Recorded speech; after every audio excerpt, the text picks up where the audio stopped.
Koyambedu Basham Constructions in Crown Residences. Special price Sqft for 7599 only. For bookings call 98404-77777. ஒரு YouTube சேனலால் ஃபண்டே 10 லட்சம் கொடுக்க முடியுமா? அப்போ உங்களோட சம்பாத்தியம் எந்த அளவுக்கு இருக்கணும்? நாங்கள் எதிர்பார்த்தது ஒரு 5000-6000 பேர் வருவாங்கன்னு எதிர்பார்த்தோம். 17000 பேர். அண்ட் ஆவரேஜ் வாட்ச் டைம் பார்த்தீங்கன்னா கிட்டத்தட்ட வந்து 7 hours 6.9 hours வந்து ஆவரேஜ் வாட்ச் டைம். உங்களால் வந்து சமூக வலைதளத்தில் எவ்வளோ நேரம் இருக்கீங்களோ அவ்வளோ நேரத்துக்கு அந்த தளம் உங்களுக்கு காசு கொடுக்குற மாதிரி என்ன ஸ்ட்ராட்டஜி யூஸ் பண்ணலாம், இதுதான் என்னுடைய சிம்பிளான லாஜிக். டீ கடை பெஞ்சு மாதிரி தான். இங்கே போனால் ஒன்று பேசிட்டு இருக்காங்க, அங்கே போனால் அரசியல் பேசிட்டு இருக்காங்க, இன்னும் போனோம்னா 18+ கான்டென்ட் போயிட்டு இருக்கு. என்னடா சாமிஜின்னு ஒருத்தர் உட்காந்து பேசிட்டு இருக்காருன்னு. ஹேண்ட் ரைட்டிங் ஆன்லைனில் சொல்லி கொடுத்து என் பையன் ஹேண்ட் ரைட்டிங் போகிறாங்க. நான் அது வேறு எதுவுமே நான் நம்ப இருக்க மாட்டேன். ஹேண்ட் ரைட்டிங் பாசிபிள் அப்படின்னா ஆன்லைனில் லிட்ரலி எனிதிங் இஸ் பாசிபிள்ங்க. எனக்கு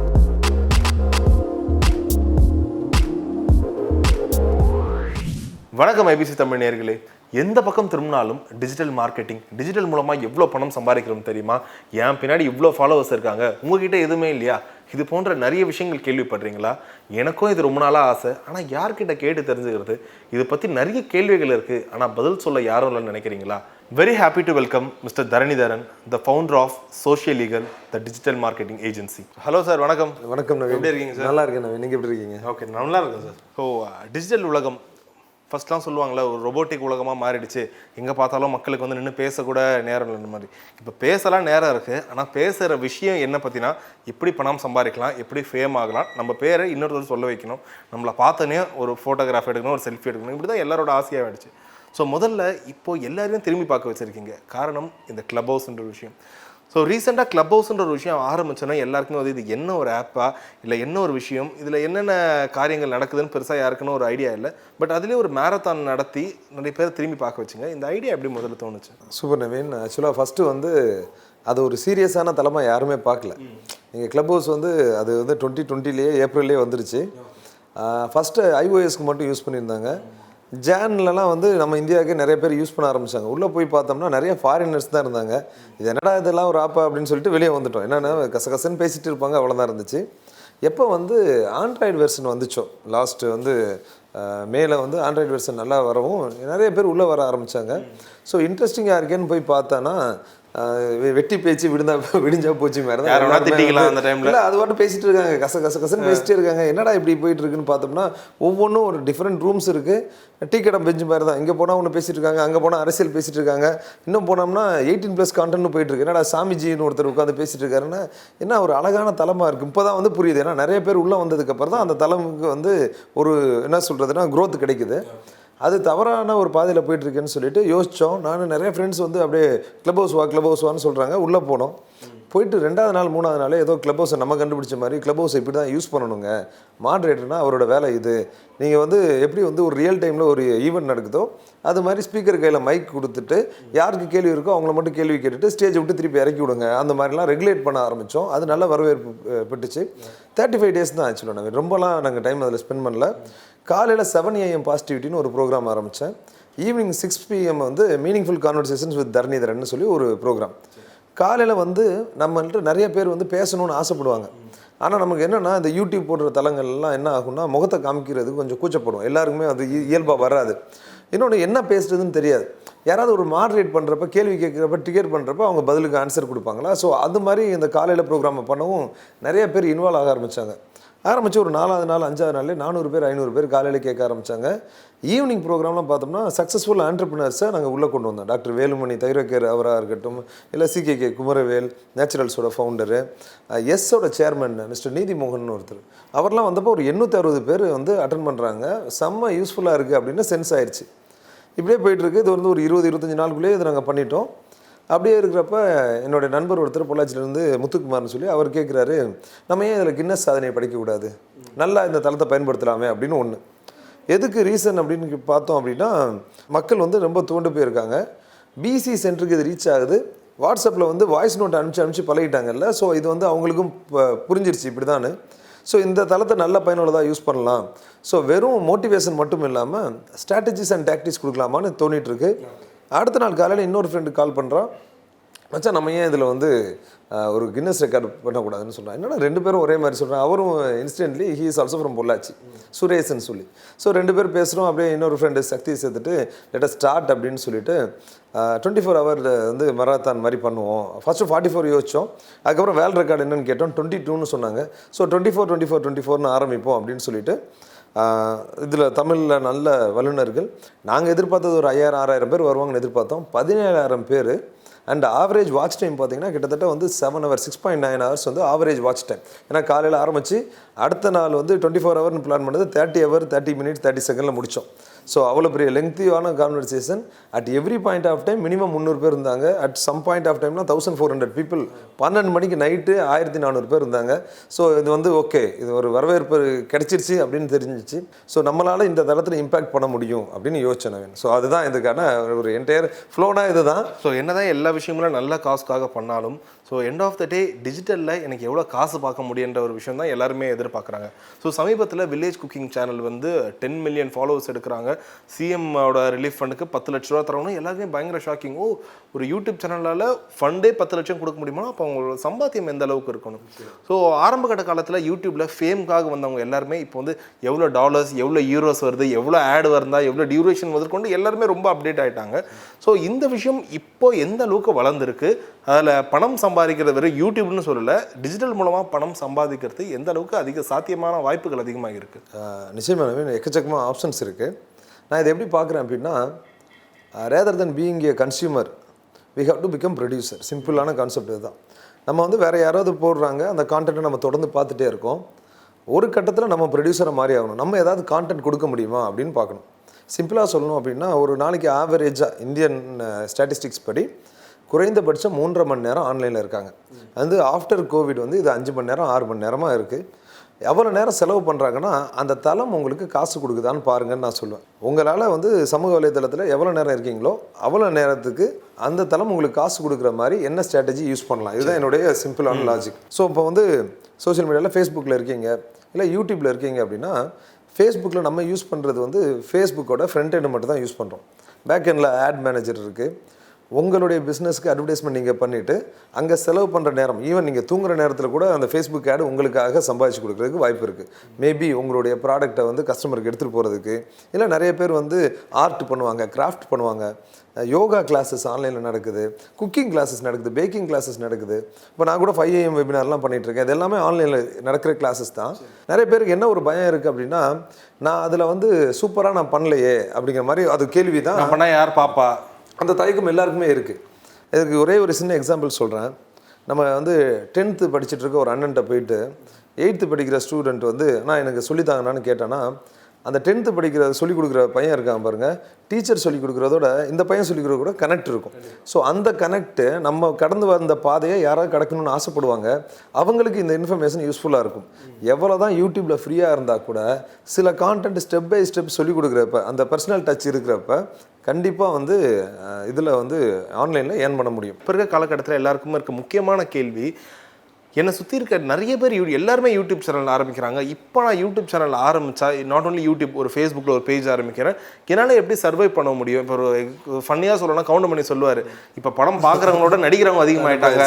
அந்த மாதிரி தான் இப்போ யூடியூப் சேனல் பார்க்குறவங்களோட இருக்கிற எல்லாரும் வேணால் யூடியூப் ஆரம்பிக்கிற மாதிரி. ஸோ இதுக்கான ரெவன்யூ எப்படி நான் வளர்த்து, குறிப்பிட்ட இவ்வளோ சப்ஸ்கிரைபர்ஸ் வேணும், வியூஸ் வேணும், ஃபேஸ்புக்காக இருக்கட்டும், இன்ஸ்டாகிராம் இருக்கட்டும், இப்போ நீங்கள் சொன்ன மாதிரி ட்விட்டர் ஸ்பேஸாக இருக்கட்டும், இதெல்லாம் எப்படி ரெவன்யூ வருதுன்றதுக்கே ஒரு மிகப்பெரிய கேள்வியாக இருக்குது. ஸோ அதுக்கான ஒரு கைடன்ஸாக எப்படி யார் எடுத்துக்க முடியும்? இப்போ எல்லாருமே இப்போ உங்களை மாதிரி ஒரு எக்ஸ்பர்ட் கிட்ட கேட்குறதுன்றதும் சாத்தியமில்லாத ஒரு விஷயம். ஸோ உங்களை ஒரு பேசிக் கைடன்ஸாக எப்படி எடுத்துக்கிறது, அதுக்கு ஒரு வேவ் சொன்னால் நல்லாயிருக்கும். சரி, இப்போ யூடியூப் வந்து கம்ப்ளீட்லி டிஃப்ரெண்ட். நீங்கள் சேனல் நடத்துறீங்க, உங்களுக்கு நல்லா தெரியும்.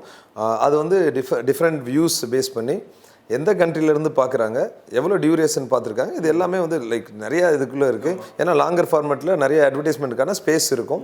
ஸோ இதில் இவ்வளோ தான் அப்படின்னு சொல்லி டேரெக்டாக நம்ம சொல்ல முடியாது. ஆனால் ஆவரேஜ் கேஸ் 10 லட்சம் வியூஸ் இருந்துச்சு அப்படின்னா அப்ராக்சிமேட்லி 25K வந்துச்சுன்னா சந்தோஷப்பட்டுக்கலாம். ஓகே, இப்போ வந்து அகைன் அது என்ன மாதிரி கான்டென்ட்டு, அதில் என்ன மாதிரி விளம்பரங்கள் வைக்கப்படுதோ அதை பொறுத்து. ஸோ வந்து சில ஒரு செக்மெண்ட், ஒரு ஸ்பெசிஃபிக் செக்மெண்ட் இருக்கும். அந்த செக்மெண்ட் வந்து மேபி டெக்னாலஜி அப்படிங்கிற ஒரு செக்மெண்ட் எடுத்துக்கிட்டோம் அப்படின்னா அதில் வரவேற்பு நிறையா இருக்குது, நிறைய தமிழ் பேசும் மக்கள் வந்து நிறைய இடத்துலேருந்து பார்க்குறாங்க அப்படின்னா மேபி அதர் கண்ட்ரீஸ்லேருந்து பார்க்குறப்ப அதுக்கான ரேட் கொஞ்சம் ஜாஸ்தியாக இருக்கலாம். அந்த பிட்டிங் ரேட் வந்து ஆட்ஸ் போடுறதுனால ஜாஸ்தியாக இருக்கலாம். அதனால் ஏர்ன் பண்ணுறதுக்கான வாய்ப்புகள் இருக்கும். நீங்கள் ஏன் யூடியூப் அண்ட் இதை மட்டும் பார்க்குறீங்க? எல்லாருமே வந்து யூடியூப் சேனல் வச்சுக்கிறது வந்து பணத்துக்காக மட்டும் யோசிக்கிறாங்க, இல்லை பணத்தை தாண்டி இன்ஃப்ளூயன்ஸ்க்காகவும் இருக்கலாம், உங்களுக்கு ஒரு ஐடென்டிட்டி கிரியேட் பண்ணுறதுக்காகவும் இருக்கலாம். சரி, நான் இதுக்கு ஒரு சிம்பிளான ஃபார்முலா சொல்கிறேன். CAIன்னு சொல்லுவேன். Consistency, authority, identity. இப்போ ஒரு தளத்தில் நீங்கள் 25 வருஷமாக இருக்கீங்க. சரி, சப்போஸ் ஒரு இன்சூரன்ஸ் ஏஜென்ட் இருக்கார், 25 வருஷமாக அதுதான் பண்ணிகிட்ருக்காரு. ஆனால் அவர் வந்து இது யூடியூப்க்கே வந்திருக்க மாட்டார், அவரை பற்றி பெருசாக தெரியாது. 3 வருஷம் இன்சூரன்ஸ் ஏஜென்ட்டாக இருப்பார். யூடியூப்பில் போட்டு இந்த மாதிரி பாலிசிஸ் இருக்குது, இப்படி நீங்கள் சேவ் பண்ணலான்னு சொல்லி தொடர்ந்து அவருக்கு இருக்க நாலேஜை வந்து சொல்லிகிட்டே இருக்கார். The best known beats the best. 25 வருஷமாக இருப்பார் அந்த தளத்தில். ஆனால் இவர் வந்து 3 வருஷத்தில் வந்து மார்க்கெட் நல்லா பண்ணனால, தனக்கு தெரிஞ்ச விஷயத்தை அழகாக சொன்னனால, இது வந்து யூடியூப் ரெவன்யூக்காக இவர் பண்ணல, மக்களுக்கு தனக்கு தெரிஞ்சதை கொண்டு போகிறாரு. He becomes a brand. எப்படின்னா கன்சிஸ்டண்ட்டாக அதை பண்ணுறனால ஓவர் எ பீரியட் நீங்கள் சொன்ன மாதிரி தான் ஒரு ஐடென்டிட்டி பை டிஃபால்ட் கிரியேட் ஆயிரும். ஓ, நம்ம வீடு வாங்கணும்னா என்னுடைய ஃப்ரெண்டு இருக்காருங்க, அவர்கிட்ட ஃபஸ்ட்டு பாருங்கள், செக் பண்ணுங்கள், அதுக்கப்புறம் நீங்கள் எங்கேனாலும் போய் வெளியே விசாரிங்கன்னு சொல்லுவாங்கல்ல, அந்த மாதிரி. ஹேண்ட் ரைட்டிங் ஆன்லைனில் சொல்லி கொடுத்து என் பையன் ஹேண்ட் ரைட்டிங் போகிறாங்க. நான் அது வேறு எதுவுமே நான் நம்பி இருக்க மாட்டேன். ஹேண்ட் ரைட்டிங் பாசிபிள் அப்படின்னா ஆன்லைனில் லிட்ரலி எனிதிங் இஸ் பாசிபிள்ங்க எனக்கு. ஸோ கடைசி 5 வருஷத்தில் இந்த டிஜிட்டலோட வளர்ச்சி வந்து ஒரு அபரிதமான வளர்ச்சியாக இருக்குது. ஸோ அடுத்த 5 வருஷம் இது எந்த அளவுக்கு இன்னும் அதிகமாகும், நிறைய மாற்றங்களும் கண்டிப்பாக உருவாகணும். ஏன்னா எல்லார் கையிலையும் கேஜெட் வந்துருச்சு, எல்லாருமே பண்ண ஆரம்பிச்சிட்டாங்க. ஸோ போட்டிகளும் இன்னும் முன்னாடி இருந்ததை விட பல மடங்கள் அதிகமாக போகுது. ஸோ அதுக்கு நம்மளை எப்படி தயார்படுத்திக்கணும்? நல்ல கேள்வி ரவீன். ஆக்சுவலாக இப்போ வந்து ஒரு 5-6 இயர்ஸ் முன்னாடி நான் வந்து மார்க்கெட்டிங் ஹெட்டாக இருக்கேன், நேச்சுரல்ஸோட பேன் இந்தியா மார்க்கெட்டிங் ஹெட். அப்போ வந்து க்ரோட்ஸில் வந்து மார்க்கெட்டிங் ஸ்பெண்ட் பண்ணுவோம். அப்போலாம் பண்ணுறப்ப ஒரு 20% வந்து நம்ம வந்து டிஜிட்டலுக்கு ஸ்பெண்ட் பண்ணால், நான் சொல்கிறது ரொம்ப இல்லை, ஒரு 5 வருஷத்துக்கு முன்னாடி 20% பண்ணால் அது பெரிய விஷயம். ஆக்சுவலாக இன்றைக்கி கிட்டத்தட்ட 60% அண்ட் அபோவ் வந்து எல்லா கம்பெனியுமே அந்த ஆஃப்டர் பேண்டமிக் வந்து மினிமம் வந்து 60% தனியாக எடுத்து வச்சுட்டாங்க டிஜிட்டல் ஸ்பெண்டுக்கு. நிறைய ஸ்டார்ட் அப் வந்து 100% டிஜிட்டல் நம்பி மட்டுமே இருக்குது. ஸோ டிஜிட்டல் பிளாட்ஃபார்ம்ஸ் வந்து ஃபேஸ்புக் மாறலாம், இன்ஸ்டா மாறலாம், அதோட அல்கரிதம் மாறலாம், மேபி சஸ்டெயின் ஆகி வந்தால் கூட அதோட அல்கரிதம் மாறலாம். ஆனால் டிஜிட்டல் வந்து it is here to stay. அதனால தான் நீங்கள் கான்டென்ட் க்ரியேட் பண்ணுறீங்க, நானும் கான்டென்ட் க்ரியேட் பண்ணுறதுக்கான காரணமே அதுதான். என்ன ஒரு பெரிய இதில் வந்து முக்கியமான ஒரு விஷயம்னா, டிஜிட்டல் ஃபீல்டில் கண்டினியூஸ் லேர்னிங் இருக்கணும். நான் சொல்ல போனால் அது லைஃப் லாங் லேர்னிங்காக இருக்கணும். அப்படி இருந்தால் மட்டுமே இந்த துறையில் நம்ம தாக்கு பிடிக்க முடியும். டு பி மோர் ப்ராக்டிக்கல், இப்போ உங்கள் இந்த இன்டர்வியூ பார்க்குறாங்க, பார்த்தோன்னே நல்லா இருக்கே இவர் சொல்கிற ஐடியாலாம், இது மூலமாக நானும் ஒரு இன்ஃப்ளூயன்சராக வரும் இல்லை ஏர்ன் பண்ணணும்னு ஆசைப்பட்றாங்க. ஆனால் நான் அவ்வளோ டெக்கி பர்சன் இல்லையேப்பா, என்னென்னவோ சொல்கிறாரு இவர், இதெல்லாம் நான் எங்கே இருந்து கற்றுக்கிறதுன்னு ஒரு விஷயம் இருக்குல்ல. ஸோ அவங்களுக்கு ஒரு கைடன்ஸ்லாம் என்ன சொல்லுவீங்க? இல்லை, இன்றைக்கி அவ்வளோ டெக்னாலஜிலாம் ஒன்றும் பெரிய விஷயம் கிடையாதுங்க. நம்ம வாட்ஸ்அப், ஜூம் யூஸ் பண்ணி பழகிட்டோம்.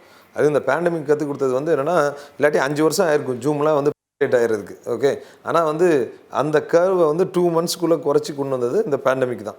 ஸோ வந்து யூடியூப்பில் போய்ட்டு என்னன்னு சொல்லி யூடியூப்லேயே தேடினாலே கிடைக்கும். அது ஒன்றும் பெரிய விஷயம் இல்லை.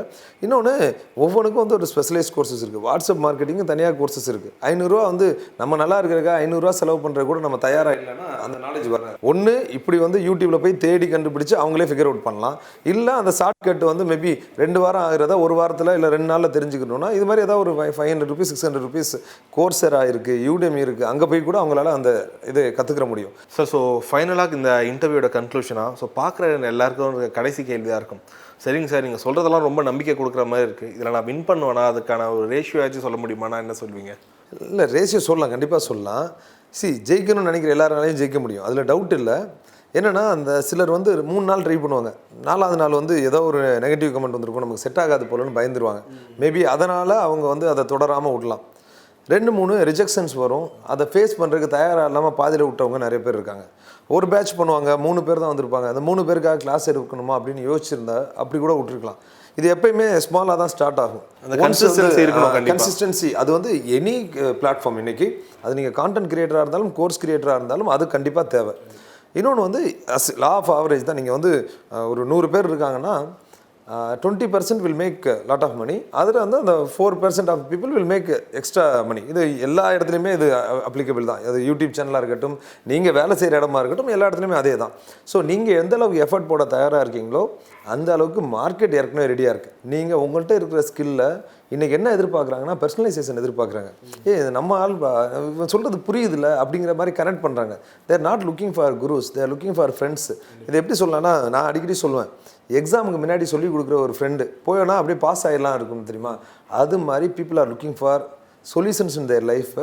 அது நமக்கு அந்த எக்ஸ்பீரியன்ஸ் இருக்குது அப்படின்னா அதை நம்ம ஷேர் பண்ணுறது மூலிமா அது ஈஸியாக அடைய முடியும். ஸோ பார்க்குறவங்களுக்கு கண்டிப்பாக இந்த ஒரு கேள்வியும் வந்திருக்கும்ல, இவ்வளோ விஷயம் சொல்கிறாரு, இவருக்கு எங்கேருந்து இந்த நாலேஜஸ்லாம் வந்திருக்கும்?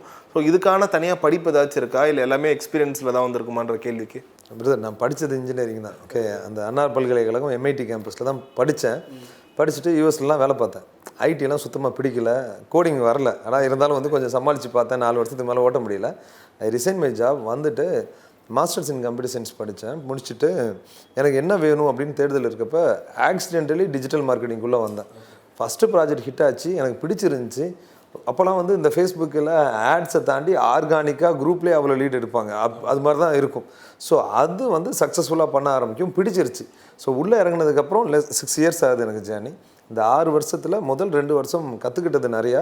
அது இந்த பேண்டமிக் அப்புறம் இந்த சிச்சுவேஷனுக்காக தொடர்ந்து கற்றுக்கிட்ட வேண்டிய இருக்குது. அதனால் அப்படி கற்றுக்கிற ஆரம்பித்தோம். ஸோ இன்றைக்கி வரைக்கும் கிளப் ஹவுஸ் வரைக்கும் நமக்கு தொடர்ந்து கற்றுக்கிட்டே வந்தால் மட்டுமே நம்மளால் ஜெயிக்க முடியும் அப்படிங்கிறது கண்கூடாக தெரியுது. இதில் நிறைய ஃப்ரெண்ட்ஸ் என் கூடயும் சேர்ந்து டிஜிட்டல் மீடியா ஏஜென்சிலாம் ஆரம்பித்தாங்க. உங்களுடைய கஸ்டமருக்கு வேல்யூ கொடுக்கல அப்படின்னா இந்த ஃபீல்டு மட்டும் இல்லை, எந்த ஃபீல்டையும் நம்ம நிற்க முடியாது. வேல்யூ சொல்கிறது மேபி ஃபார் கான்டென்ட் கிரியேட்டர் ரசித்து ஒரு 10 நிமிஷம் பார்க்க வைக்கிறது ஒரு வேல்யூவாக இருக்கலாம். ஃபார் கான்டென்ட் கிரியேட்டர் அதை கொடுத்து அவங்க இம்ப்ளிமெண்ட் பண்ணி ரிசல்ட் பார்க்குற ஒரு விஷயமா இருக்கலாம். அவங்க ரிசல்ட் பார்க்கணும். எண்ட் ஆஃப் த டே அவங்க ஜெயிச்சாதான் நம்ம ஜெயிப்போம். இப்படிங்கிற அந்த வேல்யூ ட்ரிவன் கேம் விளாண்டோம் அப்படின்னா சூப்பர் சக்ஸஸ்ஃபுல்லாக இருக்க முடியும் பிரதர். Okay, great. ஸோ ரொம்ப கிளியராக சொன்னீங்க. And all right, thank you for your time. So mister Dharanidharan அவர்களை டேரெக்டாக அவரோட கைடன்ஸ் வேணும்னு ஆசைப்படுறவங்க கீழே டிஸ்கிரிப்ஷனில் சாரோட காண்டாக்ட் அண்ட் டீட்டெயில்ஸ் இருக்குது. Please do contact. ஸோ கண்டிப்பாக நிறைய பேர் உங்களோட கைடன்ஸ் எதிர்பார்ப்பாங்க, நம்புகிறோம். Thank you for your time. Thank you Naveen, thank you so much.